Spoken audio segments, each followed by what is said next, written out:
Linois's expedition to the Indian Ocean was a commerce raiding operation launched by the French Navy during the Napoleonic Wars. Contra-Admiral Charles-Alexandre Durand Linois was ordered to the Indian Ocean in his flagship Marengo in March 1803, accompanied by a squadron of 3 frigates. Shortly before the end of the Peace of Amiens, when war between Britain and France broke out in September 1803, Marengo was at Pondicherry with the frigates, but escaped a British squadron sent to intercept it and reach Ile-de-France. The large distances between naval bases in the Indian Ocean and the limited resources available to the British commanders in the region made it difficult to concentrate sufficient forces to combat a squadron of this size, and Linois was subsequently able to sustain his campaign for 3 years. From Ile-de-France, Linois and his frigates began a series of attacks on British commerce across the eastern Indian Ocean,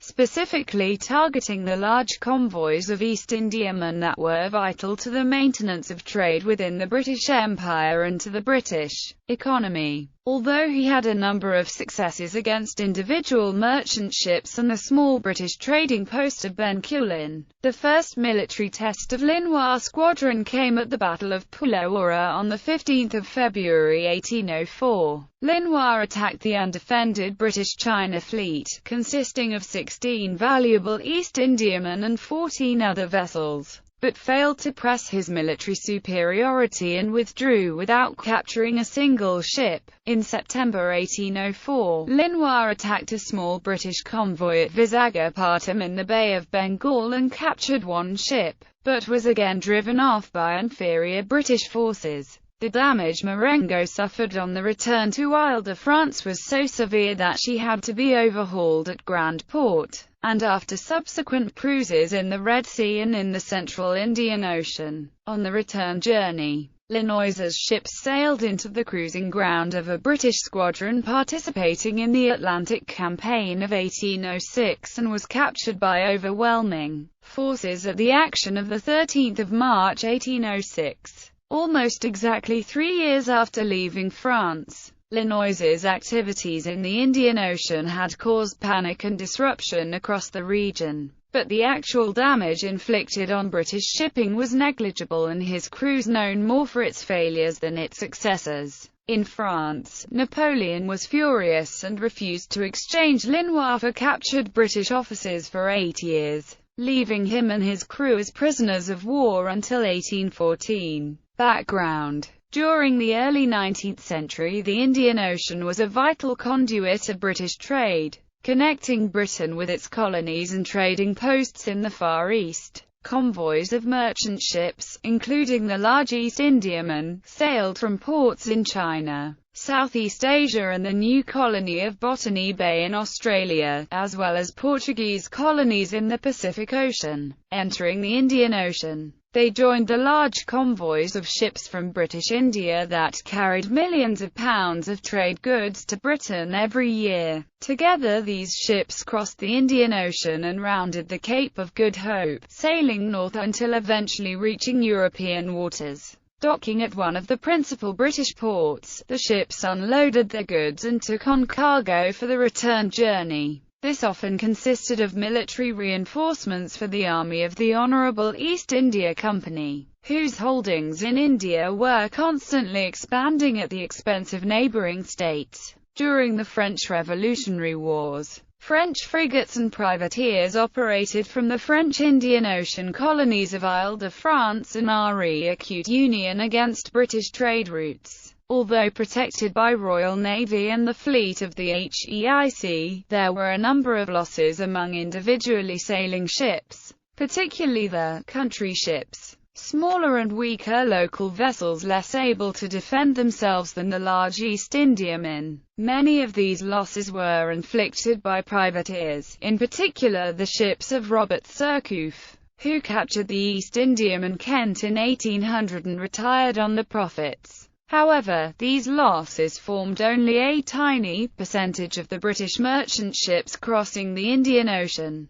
The trade convoys continued uninterrupted throughout the conflict. In 1801, the short-lived Peace of Amiens brought an end to the wars, allowing France to reinforce their colonies in the Indian Ocean, including the Indian port city of Pondicherry on the Bay of Bengal. Another feature of the French Revolutionary Wars was the effect of British blockade on French movements. The Royal Navy maintained an active close blockade of all major French ports during the conflict, which resulted in every French ship that left port facing attack from squadrons and individual ships patrolling the French and Allied coasts. The losses the French Navy suffered as a result of this strategy were high, and the blockade was so effective that even movement between ports along the French coasts was restricted. In the Indian Ocean, however, the huge distances between the French bases on Réunion Union and Isle de France and the British bases in India meant that close blockade was an ineffective strategy. The scale of the forces required to maintain an effective constant blockade of both islands, as well as the Dutch ports at the Cape of Good Hope and in the Dutch East Indies, were too large to be worth their deployment to such a distant part of the world. As a result, the French raiders operating from the Indian Ocean bases were able to travel with more freedom and less risk of interception than those in the Atlantic or Mediterranean. During 1802, tensions rose again between Britain and France, the latter country now under the rule of First Consul Napoleon Bonaparte. Aware that a return to war was almost inevitable, Napoleon ordered the French Navy to prepare a force for extended service in the Indian Ocean, a force that would be capable of inflicting significant losses on the British trade from the region. The flagship of the squadron was to be the fast ship of the line Marengo, a 74-gun vessel commanded by Contra-Admiral Charles Alexandre Leocuto Durand Linois. Linois was a highly experienced officer who had been engaged with the British on a number of occasions during the French Revolutionary Wars. In May 1794, he was captured when his frigate Atalante was run down in the mid-Atlantic by HMS Swiftsure. Rapidly exchanged, his next ship Formidable was captured after a fierce defense at the Battle of Groix, and the following year he was captured again in his new frigate Unité and subsequently participated in the disastrous Expedition d'Irlande in the ship of the line Nestor after a third prisoner exchange. His most important battle was in July 1801, when he commanded the French squadron during their victory at the First Battle of Algeciras, where HMS Hannibal was captured. He was also in partial command at the defeat in the Second Battle of Algeciras 4 days later, but the action enhanced his reputation within the French Navy as a successful commander. Marengo was accompanied by the frigates Atalante, Saint-Malante and Belle-Poule and the transports Côte d'Or and Marie-Françoise. Ostensibly this squadron was dispatched to the Indian Ocean to take possession of Pondicherry and install a new governor in the French Indian Ocean colonies, General Charles Deccan. The convoy carried 1,350 soldiers and a significant quantity of supplies for both the 4-month journey to India and the anticipated extended operations that were to follow it. Movements in 1803. Linois's squadron departed Brest on 6 March 1803. The 4-month journey to Pondicherry was interrupted by a fierce storm on 28 April, which caused Belle-Poule to separate from the squadron and shelter in Madagascar for several days. The transports Côte d'Or and Marie-Françoise were also detached in the high winds, and made their way separately to the destination. The bad weather delayed the arrival of Linois's main squadron, and thus Belle-Poule arrived in India first, on 16 June. Napoleon believed, and had assured Linois, that war with Britain was not likely until September.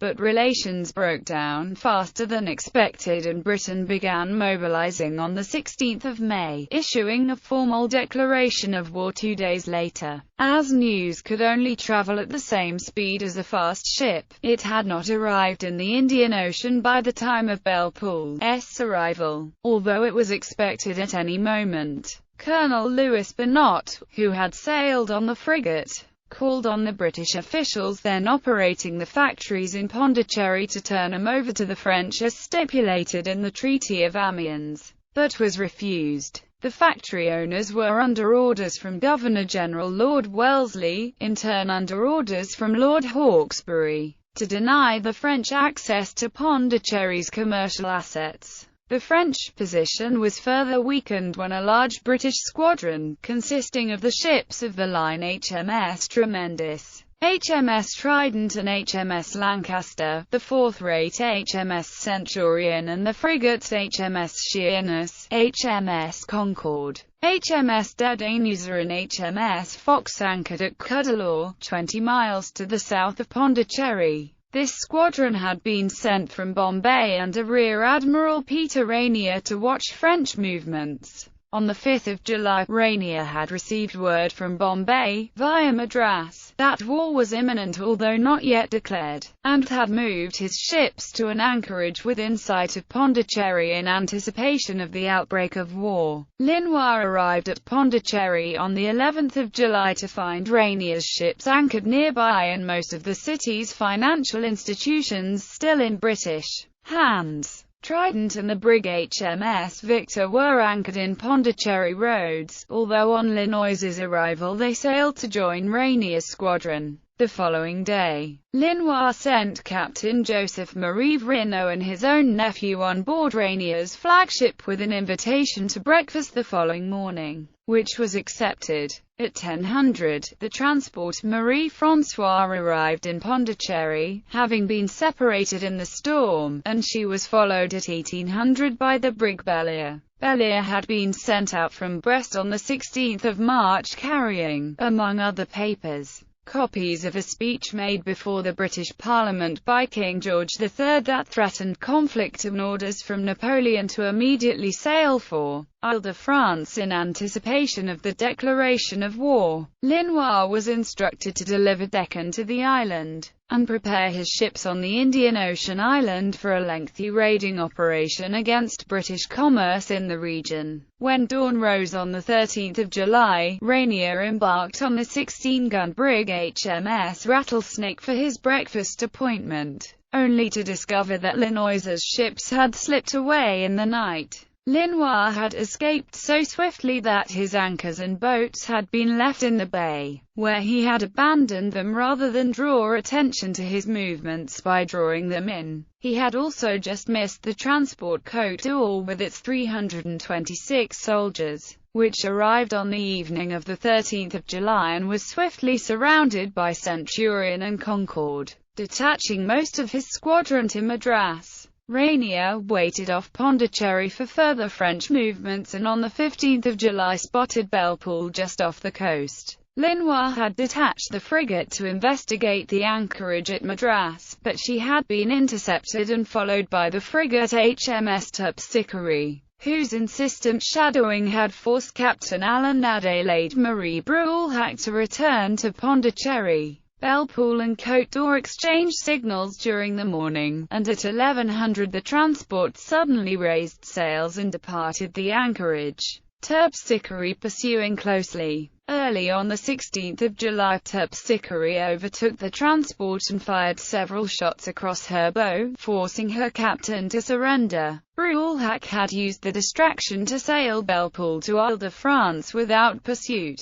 Côte d'Or was returned to Pondicherry and, since there was no news of war from Europe, released on the 24th of July on condition that she only sail to Ile-de-France and no other destination. Daniell was detached to ensure that the transport followed these conditions and Rainier returned to Madras, joined by Daniell the following day once the transport's course was ensured. Rainier immediately ordered his ships to take on military supplies in preparation for military operations, although news of the declaration of war, made on the 18th of May, did not reach him until the 13th of September. By the time Rainier learned of the outbreak of war, Linois was already at Ile-de-France, where his ships had arrived without incident on the 16th of August. Deccan was installed as governor and some of the troops disembarked to reinforce the garrison, although Linois retained the rest on board his squadron. On the journey to India, Linois and Deccan had fallen out, and the effects of their distaste for one another would be a repeated feature of the following campaign. Britain's declaration of war reached Ile-de-France at the end of August aboard the corvette Berceau, which Linois added to his squadron. By the 8th of October his preparations were complete, and the French admiral issued his orders for his squadron to sail. Atalante was detached to raid shipping in the area of Muscat, an important Portuguese trading post. The rest of the squadron, except the troop ships, was to sail with Linois to Réunion, where the garrison was reinforced. It then sailed eastwards to the Dutch East Indies, diverting to raid British shipping lanes, where many merchant ships were still unaware of the outbreak of war. Linois's first combat cruise was successful, and he captured a number of undefended prizes from the country ships encountered en route to the East Indies. In early December, shortly before he reached Batavia on Java, Linois stopped at the minor British trading town of Bencoolen. The local maritime pilot believed the squadron to be British and brought them into the harbour, anchoring them just outside the range of the port's defensive battery but within range of the small merchant ships clustered in the bay. These merchant ships recognized the French warships and fled, pursued closely by Berceau and Saint-Malante. 6 were scuttled by their crews at Stella 2 miles to the south and 2 more burnt by French landing parties after grounding. The French also destroyed 3 large warehouses containing cargoes of spices, rice and opium and captured 3 ships, losing 2 men killed when a cannon shot from the shore struck Saint-Malante. On the 10th of December the squadron arrived at Batavia for the winter, disembarking the remaining soldiers to augment the Dutch garrison. Pulo-Ora. On the 28th of December 1803, carrying provisions for 6 months' cruising, Linois's squadron left Batavia. Sailing northwards into the South China Sea, Linois sought to intercept the HEIC China fleet, a large convoy of East Indiamen carrying trade goods worth £8 million from Canton to Britain. The annual convoy sailed through the South China Sea and the Straits of Malacca, gathering ships from other destinations en route and usually under the protection of an escort formed from Royal Navy ships of the line. However, the 1804 fleet had no escort.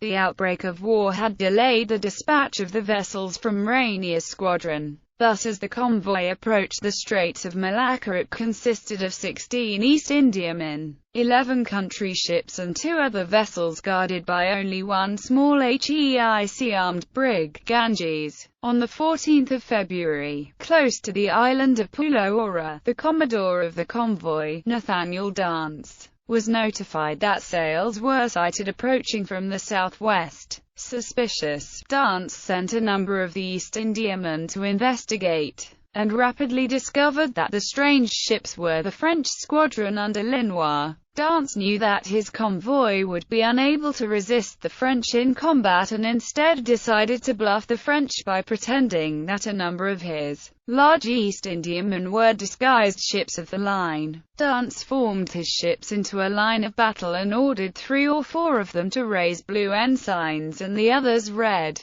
giving the impression of a heavy escort by implying that the ships with blue ensigns were warships. This ruse provoked a cautious response from Linois, who ordered his squadron to shadow the convoy without closing with them. During the night, Dance held position and Linois remained at a distance, unsure of the strength of the British convoy. At 900 Dance reformed his force into sailing formation to put distance between the 2 forces and Linois took the opportunity to attack, threatening to cut off the rearmost British ships. Dance tacked and his lead vessels came to the support of the rear, engaging Marengo at long range. Unnerved by the sudden British maneuver, Linois turned and retreated, convinced that the convoy was defended by an overwhelming force. Continuing the illusion that he was supported by warships, Dance ordered his ships to pursue Linois over the next 2 hours.